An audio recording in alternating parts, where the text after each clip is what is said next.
Alam nyo ba mga boss, na etong base na to ay isa sa mga pinakamahirap i-3 star dito sa Town Hall 17. Kaya naman talagang gamit na gamit ko tong base na to mga boss. Kasi tingnan nyo naman dito yung pwesto ng mga depensa. Halos lahat dito ng major defense mga boss ay pinapalibutan yung buong sulok ng base. At ito pa yung pinakamatindi. Nakikita nyo ba mga boss? Etong pwesto ng monolith tapos yung Town Hall. Kumbaga, etong dalawang to mga boss ang nagpapahirap dito sa buong base dahil bukod sa suportado ng dalawang poison tower yan mga boss, protektado yan ng mga inferno tower, etong pinakang gitna.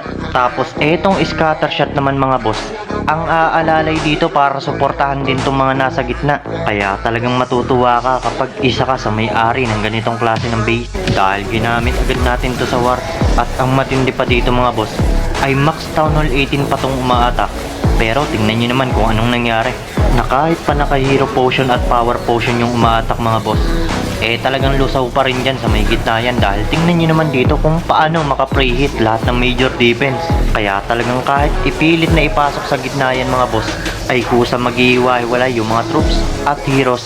Dahil tingnan nyo naman kung gaano kalawak yung espasyo ng walls dito ng monolith. Halos napakaswabe ng posisyon yan para ma-takedown dito yung mga heroes at troops ng mga umaatak sa ganitong klase ng base. Dahil etong base na to mga boss ay ginawa pa natin sa loob ng isang araw. Kaya naman talagang wala kang makikita nito sa Google, mapa YouTube man or Facebook. Talagang dito mo lang to sa page natin makikita. Kaya kung bago ka pa lang sa page natin, ay i-follow mo lang yung page natin para lagi kang updated sa mga content na gagawin natin. Pero nakita nyo ba yung resulta mga boss? Na kahit max Town Hall 80 na yung umaatak sa atin, talagang 2 star lang yung inabot niya. Pero baka naman sabihing fireball lang yung katapat nito. Kaya sige, panoodin na rin natin kung kakayanin ba ng mga fireball user etong ganitong klase ng base. Pero speaking of fireball user mga boss, ay ito yung klase ng atake na talagang hero equipment lang mga boss ang uubos sa buong base. Kaya naman para masigurado ko mga boss ang kaligtasan ng base na to sa mga fireball user, ay naglagay ako dito ng hidden Tesla sa bawat gilid para kung sakaling gamitan ng fireball etong base natin mga boss, ay hindi tatama sa may gitna yung kanyang fireball. Pero dahil nga magaling tong umaatake mga boss, ay tinamaan niya yung gitna natin. At ang matindi pa dito mga boss, ay nakuha niya yung value na gusto niya dito sa base natin. Ibang klase talaga mga boss kapag mga planado yung pag-atake. Kumbaga, sigurista sila masyado na talagang kayang-kaya nilang i-predict kung may mga nakatago nga bang hidden Tesla sa bawat base. Pero tingnan niyo naman yung kasunod na ginawa niya dito. Mukhang binabalak niyang papasukin tong mga troops at heroes niya dito sa may gitna. Pero dahil nga sobrang lawak ng base na yan mga boss, ay naghiwa-hiwalay na dito yung mga troops at heroes niya. At ang matindi pa dito mga boss, ay mukhang plano niya talaga na papasukin sa gitna itong mga troops niya. Pero dahil nga suportado ng mga poison tower yung gitna mga boss, ay siguradong may kalalagyan dito yung mga troops niya. Dahil bukod sa suportado ng mga poison tower yan, babanatan siya ng monolith tapos Town Hall dyan.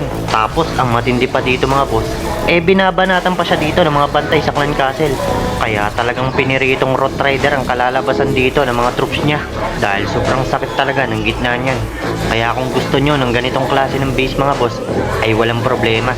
Kasi ibibigay ko lang sa inyo ng libre. Dahil tulad nga ng sinabi ko nung una pa lang mga boss, ay talagang sobrang ganda ng pwesto ng monolith at Town Hall dyan. Kaya sinisigurado kong nakangiti ka ngayon. Dahil kapag isa ka din sa gumamit ng ganitong klase ng base mga boss, ay bibilib sa'yo yung mga kasama mo sa clan.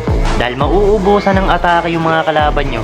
At ang matindi pa dito mga boss, ay magkakaroon sila ng problema kapag hindi nila na 3 star. Kaya kung nagustuhan mo etong ganitong klase ng mga video about sa Clash of Clans mga boss, ay huwag mong kalimutang i-like at i-share tong video natin. At mag-shoutout na nga rin pala tayo mga boss sa mga viewers natin na gustong magpa-shoutout dito sa page natin. Kaya shoutout dito kay Marlon Dajos. At syempre shoutout na rin sa'yo Boss Sherwin from CDO. At pati na rin sa'yo Norwin Camerino. Talagang napasabi na lang talaga ako dito sa base na to ng grabe.